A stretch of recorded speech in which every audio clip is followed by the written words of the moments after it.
Welcome to legend TV. నేను మీ అనిల్. చలో నల్గొండ ప్రోగ్రాంలో అయితే మనమైతే రావడం అయితే జరిగింది. ఒక కార్యకర్త అయితే ఉన్నాడు.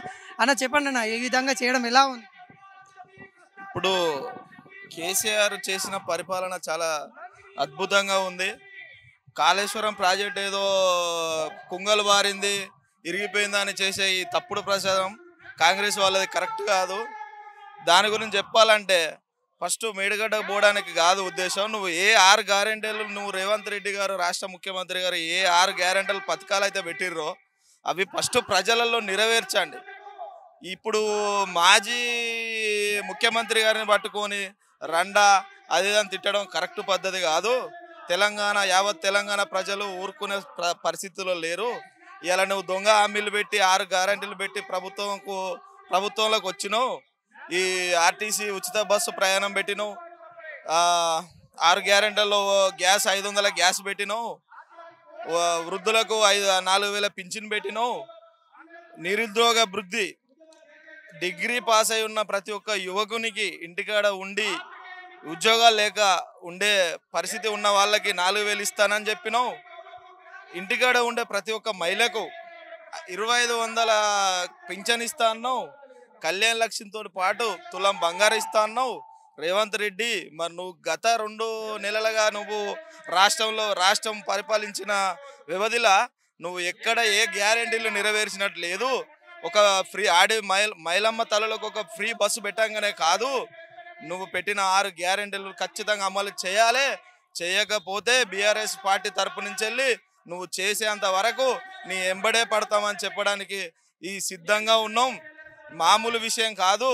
నువ్వు ఏదో నీ ఇష్టం వచ్చినట్టు నువ్వు రాష్ట్రంలో ఉన్న రాజకీయాన్ని పట్టుకొని నువ్వు రాష్ట్రంలో రాజకీయం తెలంగాణ సీఎం అనుకుంటున్నావా, లేకపోతే రాష్ట్రంలో రౌడీ షీటర్ అనుకుంటున్నావా? ఏం మాట్లాడుతున్నావు? ఓ రండా అని మాట్లాడుతున్నావు. నీ కుటుంబాన్ని తొక్కుతా అంటున్నావు, నువ్వు బొంద పెడతా అంటున్నావు. రేవంత్ రెడ్డి గుర్తుపెట్టుకో, ఇంకా ముందు నీ మాటలు నమ్మే పరిస్థితే లేదు. ప్రజలు అసహనం కోల్పోయారు. నీ ప్రభుత్వం త్వరలోనే కూలిపోతుంది. అది మాత్రం గుర్తుపెట్టుకో రేవంత్ రెడ్డి. నువ్వు ఒక ముఖ్యమంత్రివి, మాజీ ముఖ్యమంత్రి పట్టుకొని నువ్వు అలా గలీజ్గా మాట్లాడడం పద్ధతి కాదు. గుర్తుపెట్టుకొని మాట్లాడు. ఆయన 10 సంవత్సరాలు తెలంగాణ కోసం ఎన్నో త్యాగాలు చేసి 2001 నుంచి ఎన్నో త్యాగాలు చేసి తెలంగాణ రాష్ట్రాన్ని అభివృద్ధి ప్రదంగా నడిపించిన ఏకైక ఘనత, ఏకైక వ్యక్తి మా కేసీఆర్ గారు. అతన్ని పట్టుకొని నీ ఇష్టం వచ్చినట్టు మాట్లాడితే ఊకునే పరిస్థితి లేదు.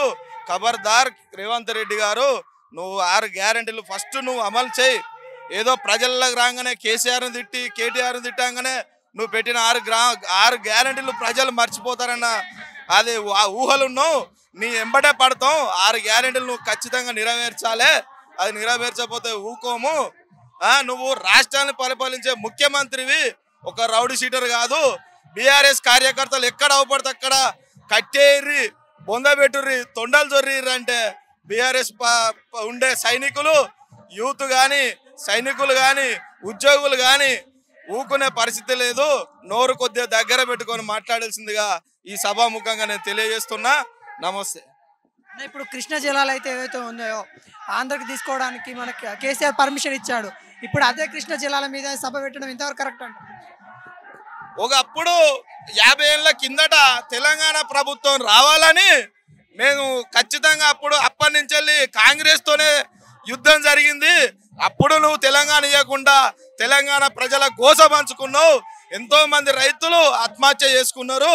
ఈరోజు 2014లో కేసీఆర్ గారు ప్రమాణ స్వీకారం చేసిన మొదట రైతులకు మంచి చెక్ డ్యాముల ద్వారా, కెనాల్ కాలువల ద్వారా, ఇదే కాళేశ్వరం ప్రాజెక్టు ద్వారా 1 కోటి ఎకరాల రత్నాల వీణ తెలంగాణ చేసిండు. పోయినా మీరు 50 ఏళ్ళ పరిపాలనలో తెలంగాణ యావత్ మొత్తం ప్రజలు మొత్తం మీ కాంగ్రెస్ తోటే ఫైట్ చేసి తెలంగాణ కొట్లాడుకొని తెచ్చుకున్నారు. ఇప్పుడు మా దౌర్భాగ్యం ఏంటంటే ఈ తెలంగాణ ప్రజలు తినే పల్లెల్లో మన్నుపోసుకున్నారు, కేసీఆర్ను దూరం చేసుకున్నారు. ఖచ్చితంగా అప్పటికి మీ కాంగ్రెస్ తోనే కొట్లాడినాం, ఇప్పటికి కూడా కాంగ్రెస్ తోనే కొట్లాడి మా ప్రజలకు ఏం కావాలో, మా తెలంగాణకి ఏం కావాలో నువ్వు పెట్టిన 6 గ్యారెంటీలల్లా ఖచ్చితంగా నెరవేర్చేదాకా నీ ఎంబడే పడతామని తెలియజేసుకుంటున్నాం. ఖబర్దార్.